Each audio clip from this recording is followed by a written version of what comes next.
Hey everyone, welcome back.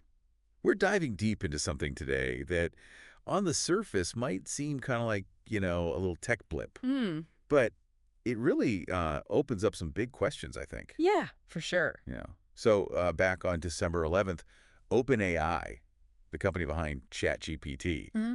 and that crazy new video generation model, The Sora, Yeah, had a major outage. big one. Yeah, like everything went offline for 4 hours. Wow. 4 hours is that's a long time for something like that, It right? is. It is. And, you might be thinking, okay, so a website went down, big deal. Happens all the time. Right. Happens all the time. Exactly. Yeah, But this wasn't just any website, was it? definitely not. This is a platform that millions of people rely on. I mean, people use that stuff for everything. Everything, yeah. And Yeah. and the way it broke down, well, it really kind of shows us, how hard it is Yeah, to build AI that we can really depend on. right. When you think about the scale they're operating at It's massive. and the impact this had, right? I mean, imagine you're working on something. Yeah. You're using ChatGPT for research, Yeah. or maybe you're creating a video with Sora, and then poof, It's gone. it's gone.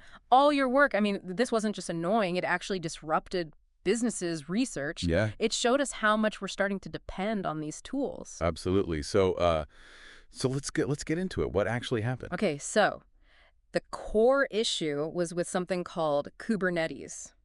Have you ever heard of that? Kubernetes. Oh, yeah. It's basically what runs a lot of these big applications. So it's like the backbone. the backbone. Yeah, behind the scenes, making sure everything works. Yeah, yeah. So, OpenAI was rolling out, a new service, this telemetry service, which basically collects data about how Kubernetes is performing. Right. Okay. Makes sense. Sounds good in theory, right? But this new service, it was super resource intensive. Oh. Like sending tons and tons of requests, Too many requests. way too many, overwhelmed the system. And I read that this was happening on like their biggest clusters. Exactly, their largest clusters, Yeah. which are groups of servers all working together. Like a giant A giant server farm. server farm. Yeah.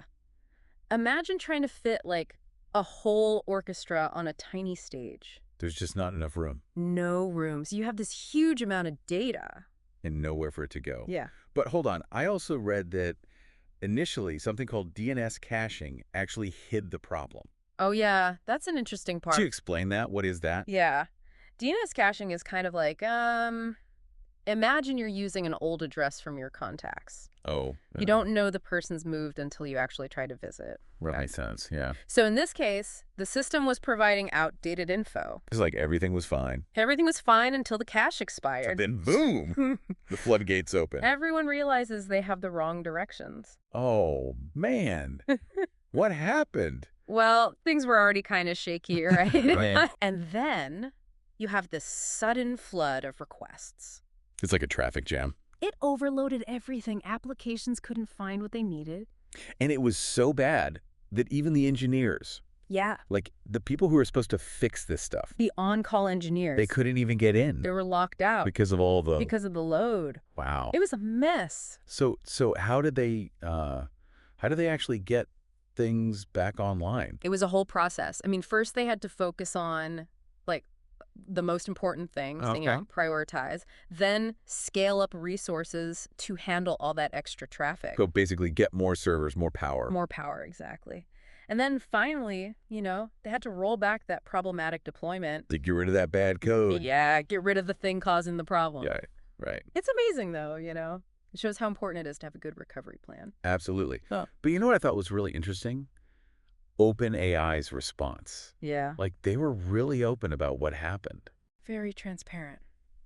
Which is not always the case, right? Not always, no. And then they came out with this, 4-point plan Oh, yeah. to prevent it from happening again. Smart move. Right. Yeah. Like, more careful rollouts of new services. Don't just throw things out there and hope for the best. Yeah. And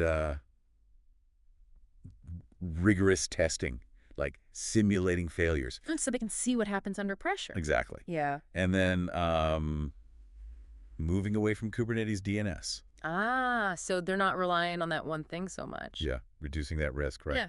And then, get this, a break glass mechanism. Break glass. What's that? It's like a, Like in case of emergency. in case of emergency, it's like a fail-safe. So Okay. engineers can get into critical systems no matter what. Oh, that's smart. Like a master key. Exactly. Very clever. It seems like they're really taking this seriously. They are. But, all this stuff, it's got to be complicated. It is, yeah. And it takes time. Hmm. So won't that slow them down, in terms of innovation?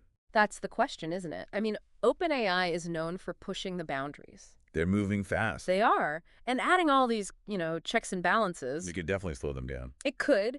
But then again, this outage shows what can happen if you move too fast. Right. True. So it seems like they're realizing that, well, reliability is just as important as innovation. Yeah. Especially when, their tech is becoming more and more a part of our lives. It's woven in there now. It is. Now, I know OpenAI was very open about this whole thing, but some people might say Yeah. that these kinds of outages are just going to happen Yeah, I can see that. with systems this complex. It's bound to happen, right? Maybe. What do you think? Is there a point where we just have to accept that things will break sometimes? It's a tough one. I mean, as we push the limits of technology, we're going to run into problems we didn't expect. Right. But that doesn't mean we should just give up on trying to make things reliable. I agree. This outage, it's a lesson, not just for OpenAI, but for everyone working in tech. For the whole industry. Yeah. It shows how important it is to build strong infrastructure, The foundation. the foundations, Yeah. and do thorough testing.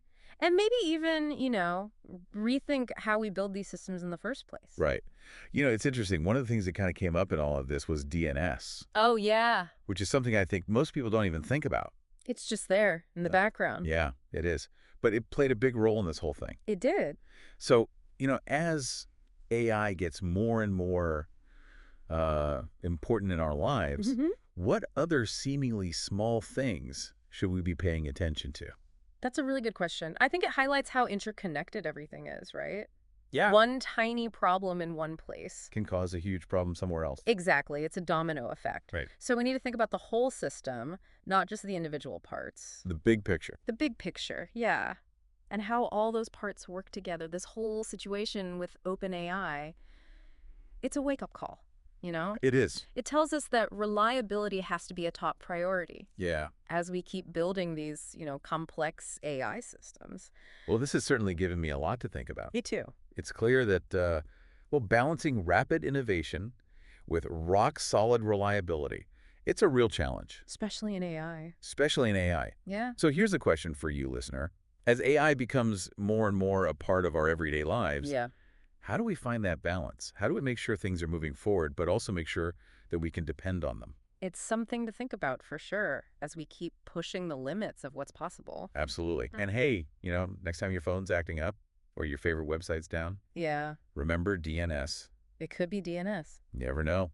Might be the hidden problem. Lurking in the shadows. Exactly. Well, thanks for joining us on this deep dive. It's been great. Great talking about this. Always a pleasure. And until next time, stay curious. Keep learning.